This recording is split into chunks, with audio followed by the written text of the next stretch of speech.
Okay, good morning, guys. I know we're running way behind this morning.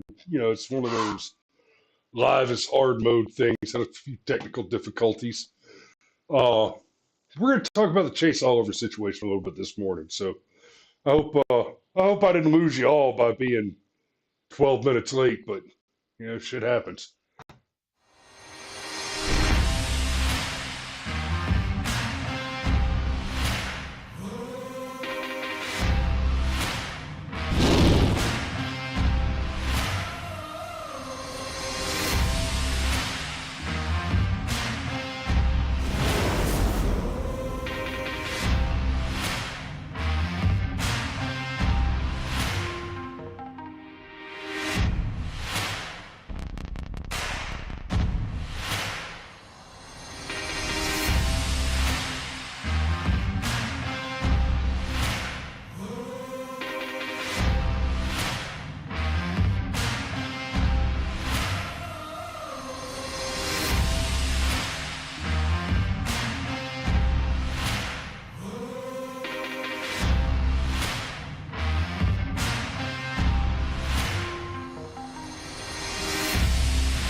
All right.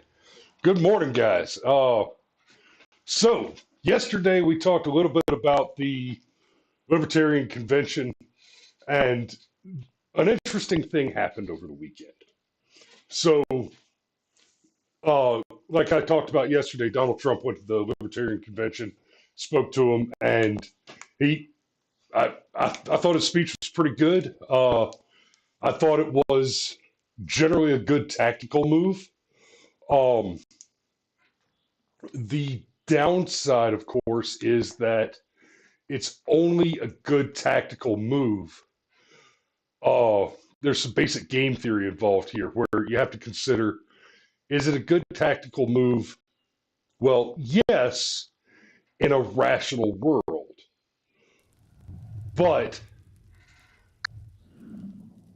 libertarians, as vis-a-vis the Libertarian Party, the big L Libertarian Party, are not rational actors. And of course, the response, Donald Trump goes up there, and one of the things he made a lot of promises. He promised you get to keep your Bitcoin. I will not allow a central bank digital currency to be developed. End war with Russia, close the border, all that stuff, right? And that's all good stuff that the libertarians like. And he promised that he'd put a libertarian in a cabinet position. Or more correctly, he promised that he would put libertarians into cabinet positions, as in more than one, so at least two. Well, the reply of the Libertarian Party was, well, we're going to put this guy up. So they nominated Chase Oliver, who's actually from here, from Georgia, uh, and he ran for Congress in the 5th District to complete the term of, it says, civil rights icon John Lewis. Y'all remember John Lewis, right? The guy was a con artist. Just a total sham. But you're talking about, a contemporary of the Atlanta Pride Festival, you're talking about somebody who, uh, I mean, this basically, he's a Democrat. He's a far left Democrat running as a libertarian, kind of like RFK pretending to be an independent. And so part of what I want to talk about this morning is that picking this guy is a strong signal from the Libertarian Party that they never intend to be anything but radical far leftists who also want to have guns, right? The party is pro-abortion. They're theoretically, like I said yesterday, they're theoretically slightly less pro-abortion than the Democrat. The Libertarian is kind of like, we don't care if you murder babies, while the Democrat prefers that you murder babies. And it really does break down like this. The Republican Party says, do what you want, just don't hurt anybody. The Libertarian Party says, we don't even care if you hurt people. And the Democrat Party doesn't want you to have anything that you want unless you get it by hurting someone. Right? For the Democrat Party, harm is a necessary condition of victory.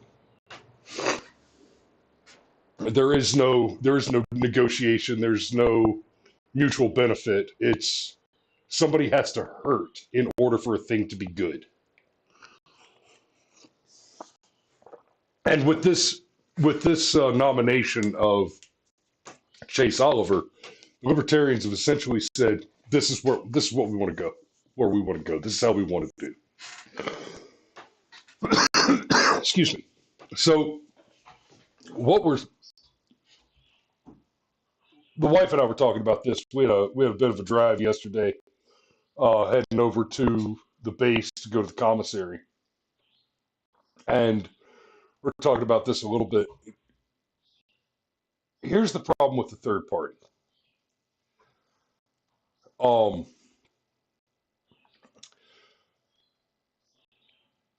The two-party system, it's not so much that the two-party system is so strong that it obviates the viability of a third party.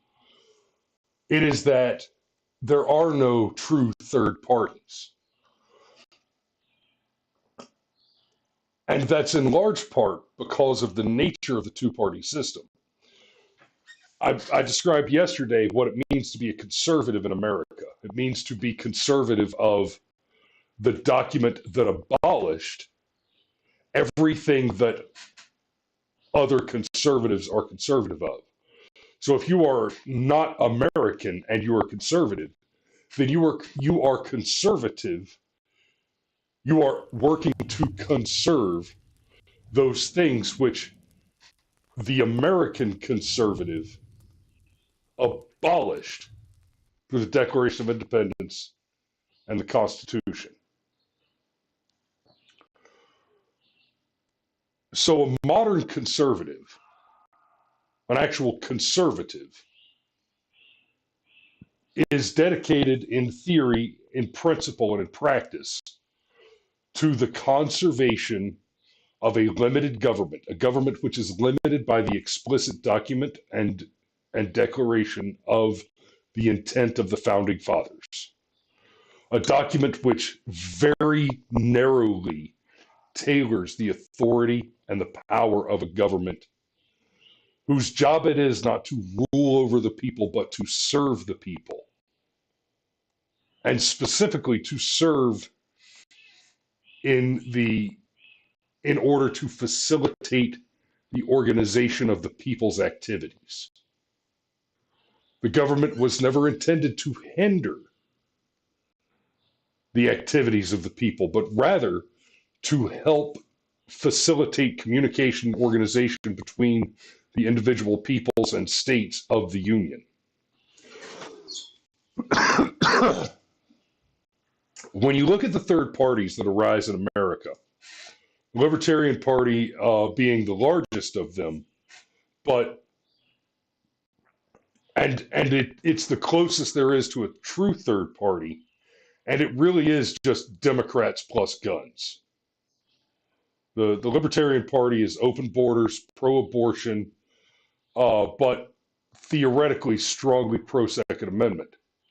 But they're also all for legalizing all the drugs, and I am too. But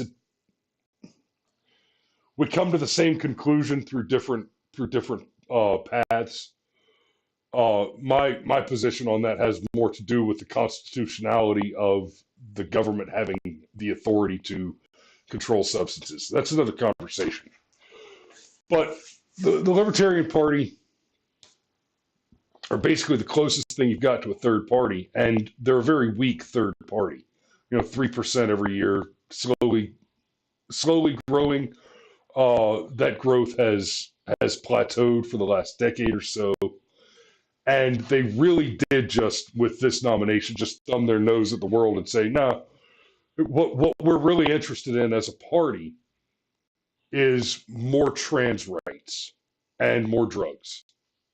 They said, Donald Trump reached out a hand and said, let me help you guys stop being losers. And the Libertarian Party said, no, we want heroin and child mutilation. We want gay porn to be standard reading material in the public libraries. That's what we want. That's what the Libertarian Party is signed on to. Outside of the Libertarian Party, though, and this is why we're kind of stuck with the two-party system in this country for the time being. Your third parties are all single-issue voting bloc parties. And now that works in other countries where there are a lot of those coalitions, and the end result is, well, I say it works, but this is how it works. Excuse me. You have in some cases dozens of parties, all of whom pick up a seat or three, and from which composition the acting government must form a consensus coalition. Uncle Steve says third parties are basically egos out of Chicago. We can only stand so much. Kind of. I mean, like, you got the Green Party. They're basically a single issue voting bloc. And that single issue belongs to the Democrat Party. And that's the thing that all the third parties have in common, is they are single issue parties that are leftist issues. They're all the third parties are pro some leftist issue.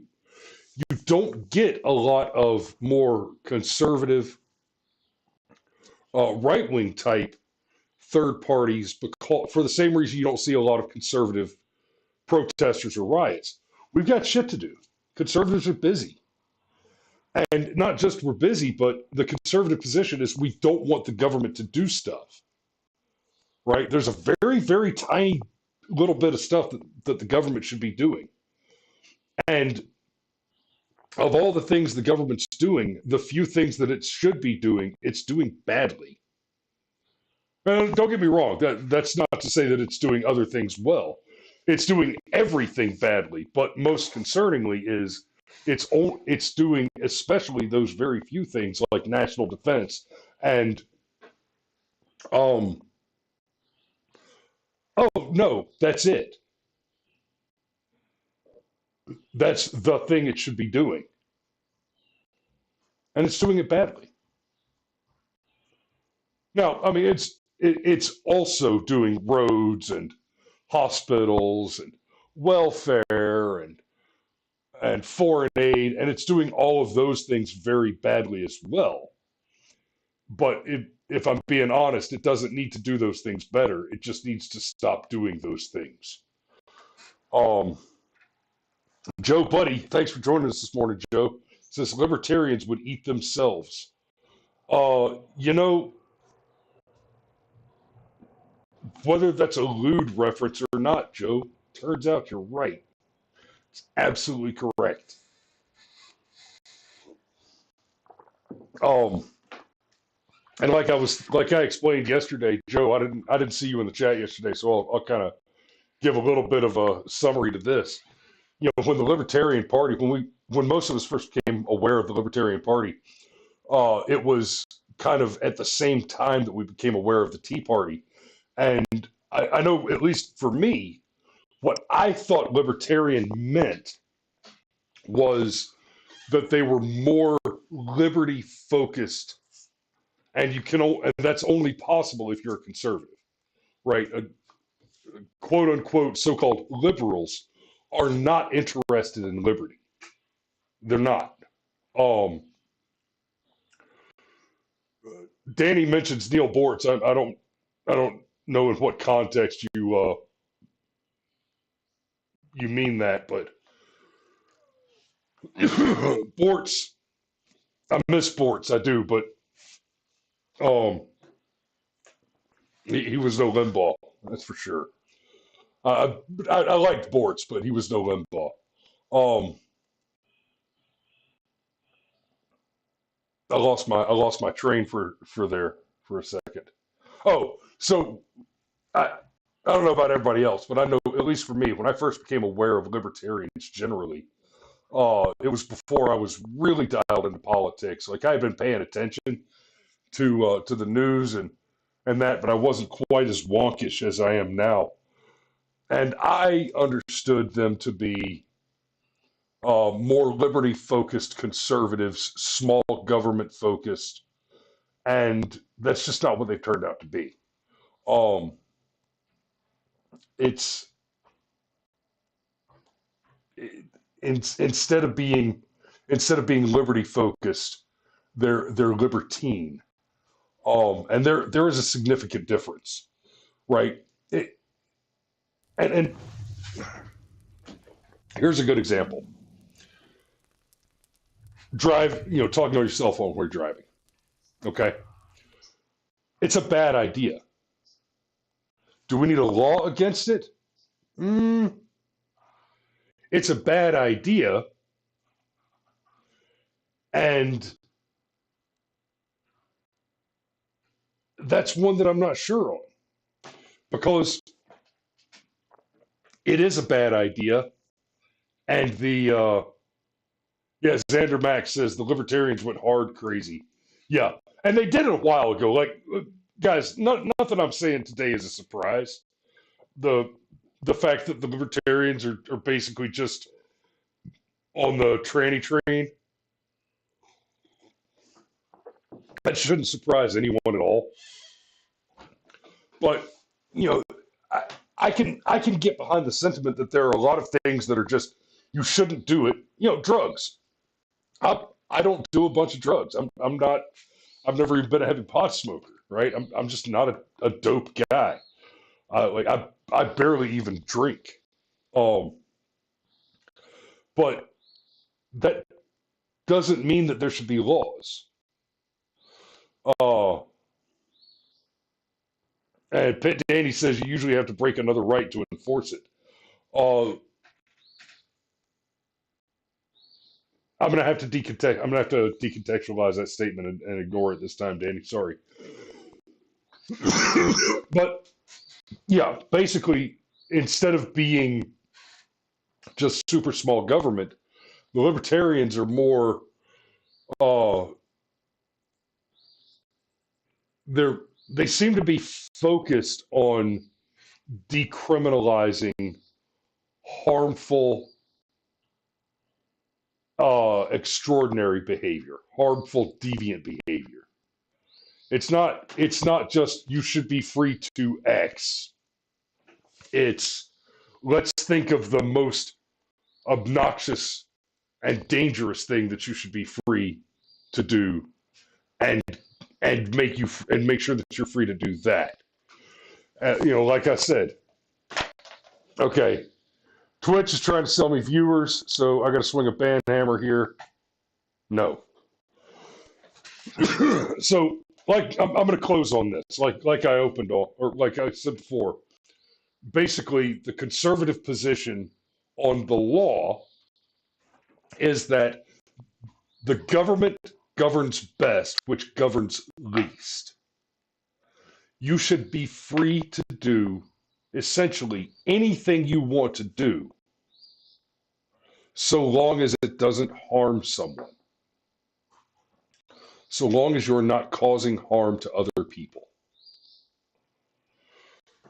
The libertarian position is you should be free to do anything you want, even if it causes harm to other people. Right? Hence their interest in abortion and transgender stuff. The Democrat position is to prefer that harm be caused. That's why instead of being pro-choice on abortion, they are pro-abortion. It's not that they prefer a woman be allowed to murder her children. It is that they prefer that the murder be done. They would rather you kill your baby than not. That is the official party position. Right? It's not that they prefer that you have the legal authority, the legal permission to mutilate your children and convert them from one gender to the other. It is that they prefer that you do that. Turning Guns says, if we had a stronger moral base, we would not require very much law. Correct. It is, was it Madison that said, freedom is for a good and religious people? And I agree with that. I don't take the religious part of that quite as seriously, but you have to have people who are moral and good, and that takes good training at home, right? You raise your children to be respectful and well behaved, competent, right? We don't raise children, right? I'm not raising children here. I've got 4 kids. I'm raising them to be adults, not children. I'm raising them to be competent, productive, valuable, intelligent, happy humans. They happen to be children. That's not what they will continue to be. So, all right, guys, I'm going to go ahead and put a pin in it there. A little bit of a shorter show this morning, but had some technical difficulties. And we're still getting the new studio stood up right. So y'all be safe out there. Thanks for watching this morning. We love you, and we'll see you tomorrow.